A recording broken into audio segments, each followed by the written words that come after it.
Passer enfin à au troisième point, qui est la paix intérieure. La paix intérieure est quelque chose qui est très difficile à avoir, c'est-à-dire très difficile à obtenir. C'est un travail sur soi, c'est un travail que l'on fait à l'aide, bien sûr, ça peut être, si vous avez plusieurs outils que vous pouvez utiliser, la méditation, la prière, une attitude de bienveillance et de compassion.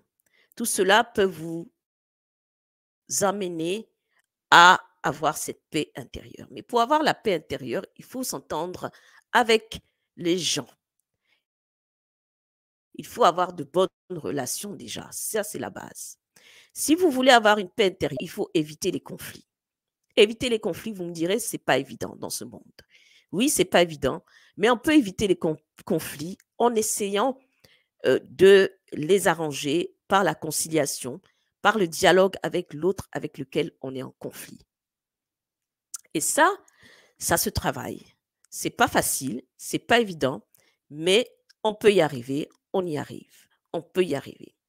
Donc la paix intérieure est très important pour l'équilibre de l'humain, pour l'équilibre de l'humanité, pour l'équilibre de la planète Terre et bien sûr de l'univers. S'il n'y a pas de paix, eh bien, il n'y a pas de monde coordonné possible. Il faut une paix intérieure. Et cette paix, une fois que vous l'avez, vous pourrez le transmettre aux autres, à votre entourage, à l'univers, à l'humanité. Vous serez le canal qui va pouvoir permettre à d'autres de pouvoir emboîter le pas. Donc la paix intérieure est nécessaire. La paix, même tout court, est nécessaire. Voilà pourquoi c'est difficile. Elle est difficile à obtenir dans le monde dans lequel nous vivons, où la violence et toutes sortes de choses sont mises en avant euh, au détriment de la paix. La paix intérieure est une qualité divine,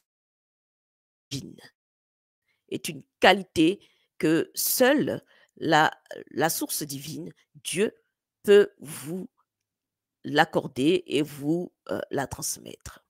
Donc, avec du travail, avec une grâce divine, vous pourrez atteindre ce sommet de paix intérieure.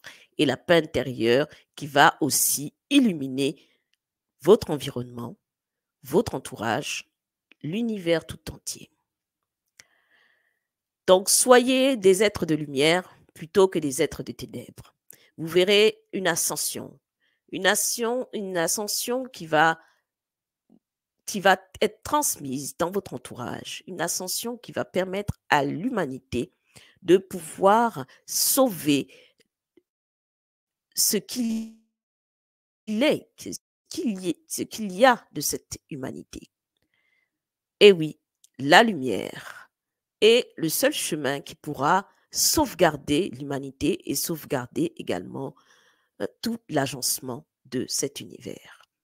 Alors voilà pourquoi il est important de pouvoir inculquer dès le départ à vos enfants, à ceux qui vont prendre le relais, les vertus, la culture de la vertu, de la bonté, parce que ce sont eux qui vont bâtir le monde de demain. Et c'est important de pouvoir transmettre tout ceci. Soyez des êtres de lumière et pas des êtres de ténèbres. Parce que les ténèbres n'ont jamais gagné sur la lumière. Ça, il faut que vous le sachiez. Quel que soit le mal qui peut arriver, vous arrivez même, ou arrivez dans le monde, le mal n'a jamais triomphé sur le bien. Il n'a jamais triomphé. Quoi qu'il arrive, il est toujours perdant et il est perdant d'avance. Parce que dans le spirituel, le bien a toujours gagné sur le mal. Et le mal ne peut rien faire. Il est soumis à cette réalité. Donc, je donne un clin d'œil à tous ceux qui seraient tentés de agir dans les ténèbres, de faire des choses qui n'honorent pas. Eh bien, sachez que vous êtes perdant d'avance parce que tôt ou tard, vous allez récolter le fruit de vos actions mauvaises. parce que le bien est toujours triomphant.